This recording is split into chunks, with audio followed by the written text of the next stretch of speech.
বাগানের কাটিং চলতেছে। আপনারা দেখতে পাচ্ছেন আমাদের রাজুল ভাই বাগানের আগাছাগুলা কেটে ফেলতেছে। ফল আসছে আলহামদুলিল্লাহ।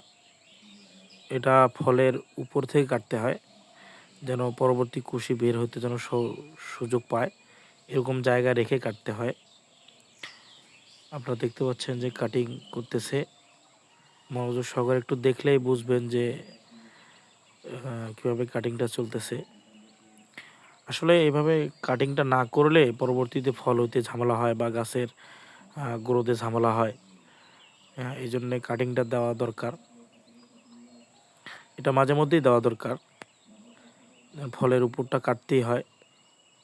আলহামদুলিল্লাহ বাগানে ফল ফুল অনেক ভালো।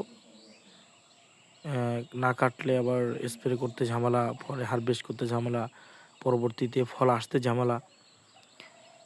এটা একটা বিষয় হচ্ছে যে যেখানে কাটা হয় তার উপর থেকে আবার 2টা করে কুশি বের হয়। এই জন্য কাটিংটা খুব জরুরি। তো আপনারা যাদের বাগান আছে তারা অবশ্যই কাটিংটা করবেন। কাটিংটা যদি না করেন তাহলে ফল আসতে অনেক ঝামেলা হবে পরবর্তীতে। আর কাটিংটা যদি করা থাকে তাহলে ওই যেখানে কাটা হচ্ছে তার পাশ দিয়ে আবার 2টা করে কুশি বেরিয়ে তারপর আবার সুন্দর করে আবার ফল ফুল দিয়ে বাগান ভরপুর হবে ইনশাল্লাহ।